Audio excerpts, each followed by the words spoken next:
നമസ്കാരം. അത്യന്തം ഖേദകരമായ ഒരു സംഭവമാണ് മുണ്ടത്തിക്കോട് തൃശ്ശൂർ പൂരത്തിൻ്റെ ഭാഗമായുള്ള വെടിക്കെട്ട് നിർമ്മാണശാലയിൽ നടന്നിരിക്കുന്നത്. ഈ 12-ലധികം പേരുടെ ജീവനെടുക്കുകയും 40-ലധികം 50 പേരുടെ പരിക്കേൽക്കുകയും ഒക്കെ ചെയ്ത ഈ അപകടം നമ്മെ പല കാര്യങ്ങളും അല്ലെങ്കിൽ മുന്നേ ചർച്ച ചെയ്ത പല കാര്യങ്ങളും വീണ്ടും ചർച്ച ചെയ്യാൻ പ്രേരിപ്പിക്കുക തന്നെയാണ്. ഈ തൃശ്ശൂർ പൂരത്തിൻ്റെ ഭാഗമായുള്ള ഈ വെടിക്കെട്ട് അപകടങ്ങൾ കേവലം ഒരു സാങ്കേതിക പിഴവെന്നതിലുപരി ഗൗരവമേറിയ രാഷ്ട്രീയ സാമൂഹിക പ്രശ്നങ്ങളായി മാറുകയാണ്. ആചാരമാണ്. നൂറ്റാണ്ടുകളുടെ പാരമ്പര്യവും ജനങ്ങളുടെ വൈകാരിക വിശ്വാസവും വെടിക്കെട്ടെന്ന ആചാരത്തിനോട് ചേർന്ന് നിൽക്കുന്നു. എന്നാൽ പൊതുജന സുരക്ഷയെ മുൻനിർത്തിയും അന്തരീക്ഷ പാരിസ്ഥിതിക പ്രശ്നങ്ങളെ മുൻനിർത്തിയും ഇതിന് കർക്കശ നിയന്ത്രണങ്ങൾ ആവശ്യപ്പെടുന്നുണ്ട്. എന്നാൽ രാഷ്ട്രീയ പാർട്ടികൾക്ക് അല്ലെങ്കിൽ ഭരണകൂടത്തിന് കർശനമായ നിയന്ത്രണങ്ങൾ ഏർപ്പെടുത്താൻ സാധ്യമാവുന്നില്ല. അത് തങ്ങളുടെ വോട്ട് ബാങ്കിനെ സ്വാധീനിച്ചേക്കുമോ എന്നൊരു ഭയം കൊണ്ട് തന്നെയാണ് അവരെ അതിൽ നിന്ന് പിന്നോട്ട് വലിക്കുന്നത്. അതുകൊണ്ട് തന്നെ ഭരണകൂടത്തിൻ്റെ ഭാഗത്തു നിന്നുള്ള നിഷ്പക്ഷമായ ഇടപെടലുകൾ ഇത് ദുർബലപ്പെടുത്തുന്നു. സുപ്രീം കോടതി നിയമം വഴി എക്സ്പ്ലോസീവ് ആക്ട് പ്രകാരം നിയമം വഴി ഇതിന് കുറേ കർശനമായ നിയന്ത്രണങ്ങൾ ഏർപ്പെടുത്തിയിട്ടുണ്ട്. എങ്കിലും പ്രാദേശിക ജനതയുടെ സമ്മർദ്ദം മൂലം ഇതിനെ അയവുകൾ വരുത്താനായിട്ട്, ഇളവ് കൊടുക്കാനായിട്ട് ഭരണകൂടവും രാഷ്ട്രീയ കക്ഷികളും പ്രേരിതരാവുകയാണ്. അവിടെയാണ് ഈ മതാനുഷ്ഠാനങ്ങളും മതചടങ്ങുകളും അല്ലെങ്കിൽ ആചാരങ്ങളും ഒക്കെ തന്നെ മനുഷ്യജീവനേക്കാൾ വലുതാണോ എന്നൊരു ചോദ്യം ഉയരുന്നുണ്ട്. പരിസ്ഥിതി പ്രശ്നങ്ങളും ശബ്ദം, ഇന്നലെ തന്നെ വെടിക്കെട്ട് ശാല കത്തിയപ്പോൾ തൃശ്ശൂർ മുഴുവൻ, ജില്ല മുഴുവൻ അതിൻ്റെ പ്രകമ്പനം ഉണ്ടായി, അതിൽ നിന്ന് കുലുങ്ങി എന്ന് പറയപ്പെടുന്നു. അടുത്തുപടുത്ത് താമസിക്കുന്ന വീട്ടിലെ കുട്ടികളെല്ലാം വാവിട്ട് കരഞ്ഞു എന്നാണ് ഞാൻ അറിഞ്ഞത്. അപ്പോൾ ആധുനിക പാരിസ്ഥിതിക ബോധവും ഈ ആചാരവും തമ്മിലുള്ളൊരു ഏറ്റുമുട്ടലുണ്ട്. എന്താ മനുഷ്യർക്ക് പറഞ്ഞാൽ മനസ്സിലാകാത്തത്? മറ്റ് ജർമ്മനി പോലത്തെ രാഷ്ട്രങ്ങളെല്ലാം തന്നെ അവരെ വായുമലിനീകരണം ഒഴിവാക്കാനായിട്ടും പരിസ്ഥിതി മലിനീകരണം ഒഴിവാക്കാനൊക്കെ ആയിട്ടും സൈക്കിൾ ഉപയോഗിച്ചു തുടങ്ങി. ഈവൻ യൂണിവേഴ്സിറ്റിയിലെ വൈസ് ചാൻസലേഴ്സ് വരെ സൈക്കിളിലാണ് വരുന്നതെന്ന് പറയുന്നു. അവർ പബ്ലിക് ട്രാൻസ്പോർട്ടേഷനെ അവലംബിക്കുന്നു. കൂടുതൽ റിലൈ ചെയ്യുന്ന പബ്ലിക് ട്രാൻസ്പോർട്ടേഷനാണെന്ന് പറയുന്നു. 5-6 പേര് ഉണ്ടെങ്കിൽ മാത്രമേ പൊതുനിരത്തിലൂടെ ഇന്ധനം ഉപയോഗിച്ചിട്ടുള്ള കാറുകൾ ഇറക്കുന്നുള്ളൂ എന്ന് പറയുന്നു. അത്രയും എൻവയൺമെൻറ്റൽ കോൺഷ്യസ് ആയിരിക്കുന്ന ഒരു ലോകത്ത് എന്തിനാണ് ഇതുപോലത്തെ ആചാരത്തിൻ്റെ പേരിലുള്ള ഈ വെടിക്കെട്ട്? എത്രയോ ആചാരാനുഷ്ഠാനങ്ങളൊക്കെ നമ്മൾ വേണ്ടെന്ന് വെച്ചിട്ടുണ്ട്. ശ്രീനാരായണ ഗുരുവിൻ്റെ ഇടപെടലുകൊണ്ടൊക്കെ എത്ര ആചാരങ്ങളൊക്കെ നമ്മൾ വേണ്ടെന്ന് വെച്ചിട്ടുണ്ട്.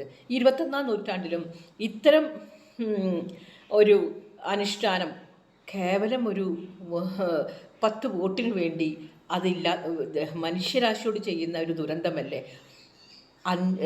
20-30 ആളുകളുടെ ജീവൻ എന്ന് പറഞ്ഞ നിസ്സാരമല്ല. പക്ഷേ അതിനേക്കാൾ കൂടുതലാണ് പരിസ്ഥിതി പൊള്യൂട്ട് ചെയ്യുന്നത്. അത് ഉണ്ടാക്കിയേക്കാവുന്ന ദൂഷ്യഫലങ്ങൾ ഫാർ റീച്ചിങ് ആണ്. അതും മനസ്സിലാക്കാതെ ഒരു 1000 വോട്ടിനോ 100 വോട്ടിനോ വേണ്ടി, താൽക്കാലിക വിജയത്തിനു വേണ്ടി മനുഷ്യരാശിയെ കുരുതി കൊടുക്കേണ്ടതുണ്ടോ എന്നുള്ളത് രാഷ്ട്രീയ കക്ഷികൾ ചിന്തിക്കേണ്ടതാണ്. ഇവിടെ രാഷ്ട്രീയ ഇച്ഛാശക്തിയുടെ വീഴ്ചയാണ്. അതുപോലെ തന്നെ നിയമ സംവിധാനത്തിൻ്റെ വീഴ്ചയാണ്. സാമൂഹിക പക്വതയില്ലായ്മയാണ് ഇതൊക്കെ കാണിക്കുന്നത് തന്നെ.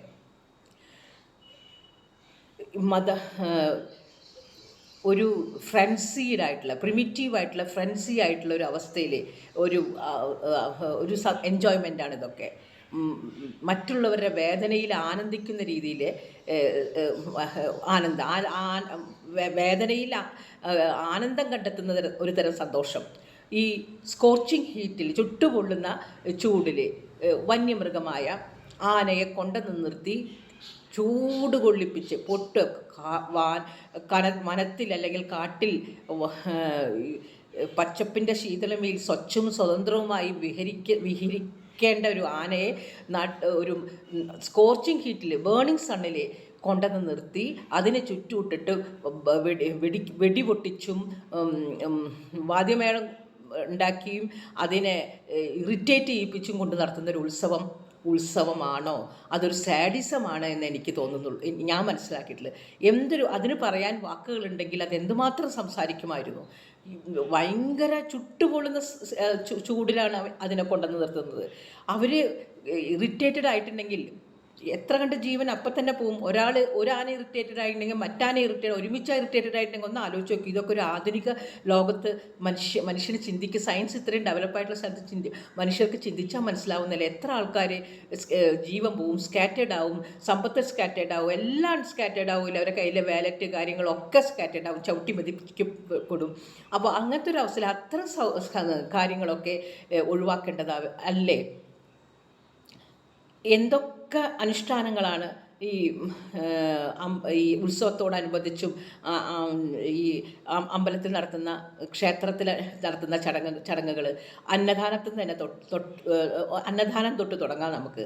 അന്നദാനം എന്ന് പറയുന്ന ഏറ്റവും വലിയ ദാനമാണ് എന്ന് പറഞ്ഞിട്ടാണ്. പക്ഷേ കാര്യങ്ങളെല്ലാം അക്ഷരാർത്ഥത്തിലാണ് എടുക്കുന്നത്. ആത്മാവില്ലാതെ അത് അങ്ങോട്ട് അനുഷ്ഠിക്കുകയാണ് ചെയ്യുന്നത്. ഇല്ലാത്തവന് കൊടുക്കുക. ഒരു നേരം ഭക്ഷണമില്ലാത്തവന് കൊടുക്കാനാണ് പറഞ്ഞിരിക്കുന്നത്. ഒരു നേരം ഭക്ഷണമില്ലാതെ അലഞ്ഞു തിരിഞ്ഞ് നടക്കുന്ന ഭിക്ഷക്കാർക്കൊക്കെ അത് കൊടുത്താൽ വലിയ കാര്യം തന്നെയാണ്. പക്ഷേ അതിലപ്പുറം അതിന് കരുതി വെച്ചിരിക്കുന്ന, എല്ലാവരും പറയും കല്യാണം കഴിച്ചു കൊടുക്കാൻ പെണ്ണുങ്ങൾക്ക് കാശ് കൊടുക്കരുത്. കല്യാണം എല്ലാം അൾട്ടിമേറ്റ് സംഗതി. കുട്ടികളെ പ്രാപ്തരാക്കുക, വീടില്ലാത്തവർക്ക് വീട് വെച്ചു കൊടുക്കുക, പെൺകുട്ടികളെ വിദ്യാഭ്യാസം കൊടുക്കുക, അവരൊരു ജോലിക്ക് പ്രാപ്തരാക്കുക, അവർക്ക് അല്ലെങ്കിൽ ഒരു തൊഴിലിനുള്ള അവസരം ഉണ്ടാക്കി കൊടുക്കുക. ഒന്നുമില്ലാത്ത ഒരാൾക്ക് ഒരു ലോട്ടറി കച്ചവടം നടത്താനോ, ഒരു പെട്ടിക്കട ഉണ്ടാക്കി കൊടുക്കാനോ, ഒരു ചായക്കട ഉണ്ടാക്കി കൊടുക്കാനോ, ഒരു അംഗവൈകല്യമുള്ള ആൾക്കാർക്ക് ആ കാശ് കൊണ്ട് കൊടുക്കുക. ഇതിനു വേണ്ടി ചിലവാക്കുന്ന കാശൊക്കെ എന്തൊക്കെ സൽക്കർമ്മങ്ങൾ ചെയ്യാം. അത് എത്ര ഓപ്പറേഷന്, ഈ ഹൃദയം മാറ്റിവെക്കുന്ന ശസ്ത്രക്രിയ, മറ്റ് കിഡ്നി ശസ്ത്രക്രിയ, അതിനൊക്കെ കാശില്ലാണ്ട് ആൾക്കാർ നട്ടം തിരിയുന്നുണ്ട്. അവർക്ക് കൊടുക്കാം ഈ കാശൊക്കെ. അത്യാവശ്യം ആഘോഷങ്ങളൊക്കെ മതിയാവും, വാദ്യം ഒക്കെ ഉണ്ടാവും. ഒരു നാമമാത്രമായ ഒരു വെടിക്കെട്ടെന്ന ആചാരം നാമമാത്രമായി ചുരുക്കേണ്ടതുണ്ട് എല്ലാ അർത്ഥത്തിലും. കാരണം അത് അൺബോൺ ബേബീസിനെ വരെ എഫക്റ്റ് ചെയ്യും ആ സൗണ്ട് കൊണ്ട്. പിന്നെ അത് എമിറ്റ് ചെയ്യുന്ന, പുറത്തേക്ക് വിടുന്ന രാസപദാർത്ഥങ്ങൾ, അത് അന്തരീക്ഷത്തിൽ അലിഞ്ഞു ചേർന്ന്, വായുവിൽ അലിഞ്ഞു ചേർന്ന് നമുക്ക് ഉണ്ടാക്കുന്ന രോഗങ്ങൾ അത്രയൊക്കെ തന്നെയാണ്. ഈ വെടിക്കെട്ട് സീസണിൽ ഒരു സ്ഥലത്ത് മാത്രമല്ല, കലാശക്കൊട്ടാണ് തൃശ്ശൂർ പൂരത്ത്. അതിന് മുന്നേ പാവർട്ടിപ്പള്ളി പെരുന്നാൾ, അങ്ങനെ പല സ്ഥലങ്ങളിലും അങ്ങനെ വെടിക്കെട്ടുകളുണ്ട്. അതൊക്കെ ഒഴിവാക്കി ആ കാശ് പാവപ്പെട്ടവർക്ക് കൊടുക്കുകയാണെങ്കിൽ, എല്ലാവരും പറയുക പെൺകുട്ടികളുടെ കല്യാണം കഴിച്ചു കൊടുക്കുക. പെൺകുട്ടികളെ കല്യാണമൊന്നും കഴിച്ചു കൊടുക്കേണ്ട. കഴിച്ചു കൊടുക്കുന്നതിന് പിറ്റേ ദിവസമൊക്കെ കുത്തിക്കൊന്നിട്ടും ശ്രീധരത്തിൻ്റെ പേരിൽ കെട്ടിക്കൊണ്ടിട്ടിട്ടും പാമ്പിനെ കൊണ്ട് കൊത്തിച്ചിട്ടൊക്കെയാണ് ഇപ്പോൾ കഴിക്കുന്നത്. അതുകൊണ്ട് പെൺകുട്ടികളുടെ കല്യാണം കഴിക്കാനല്ല നമ്മൾ കൊടുക്കേണ്ടത്. ആ കാശെടുത്തിട്ട് നമ്മൾ ഇതേപോലെ കമ്പീറ്റൻ്റ് ആക്കുക. മീൻ കൊടുക്കുകയല്ല ചെയ്യേണ്ടത്, മീൻ പിടിക്കാൻ പഠിപ്പിക്കുകയാണല്ലോ വേണം. അങ്ങനെ ഓരോരുത്തരെയും കമ്പീറ്റൻ്റ് ആക്കുന്ന രീതിയിൽ പാവപ്പെട്ട് ചോർന്നൊലിച്ച് വീടില്ലാത്തവർ അനവധിയുണ്ട്, വീട് വെച്ചു കൊടുക്കുക. പിന്നെ ഞാൻ പറഞ്ഞല്ലോ, ഇത്ര പറഞ്ഞ കാര്യങ്ങളൊക്കെ ചെയ്യുക. എത്ര സൽക്കർമ്മങ്ങൾ നമുക്ക് ചെയ്യാം. ഇതൊരു 100 കൊല്ലം മുന്നേ ശ്രീനാരായണ ഗുരു എത്ര ക്രാന്തദർശിയല്ലേ അദ്ദേഹം പറഞ്ഞു നമുക്ക് കരിയും വേണ്ട, കരിമരുന്നും വേണ്ട എന്ന്. കരി എന്ന് പറഞ്ഞാൽ ആനയും വേണ്ട, അതേപോലെ തന്നെ കരിമരുന്നും വേണ്ട എന്ന് അദ്ദേഹം പറഞ്ഞിട്ടുണ്ട്.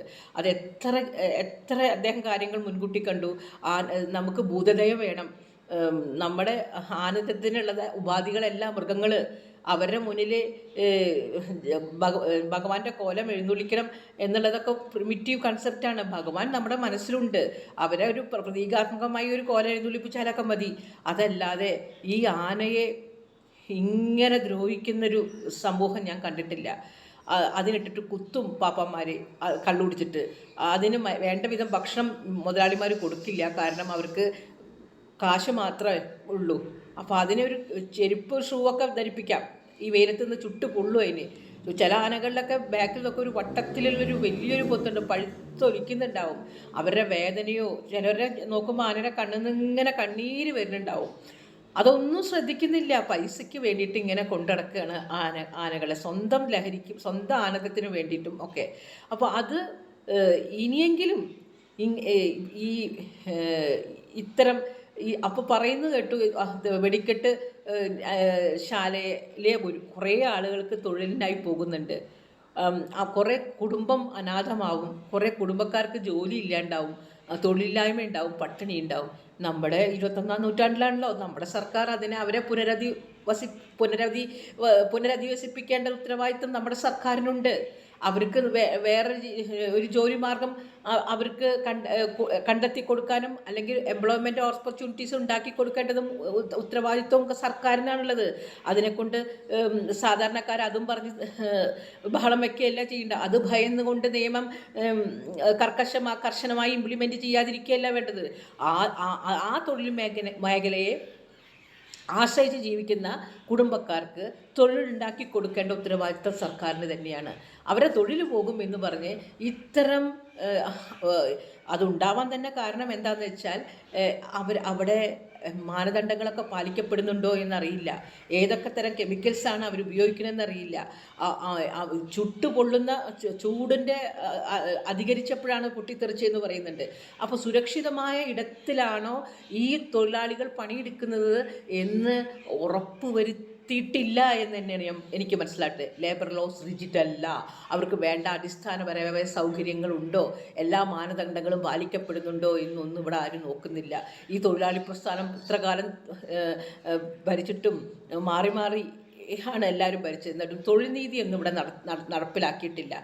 അതുകൊണ്ട് ഇനിയെങ്കിലും മനുഷ്യരെ കുരുതിക്ക് കൊടുക്കുന്ന ഇത്തരം ആചാരങ്ങൾക്ക് നിൽക്കാതിരിക്കുക, ആ മേഖലയിൽ അത് നിർത്തലാക്കുക, ആ മേഖലയിൽ പണിയെടുക്കുന്നവരെ വേണ്ടാവണ്ണം പുനരധിവസിപ്പിക്കുക. നന്ദി, നമസ്കാരം.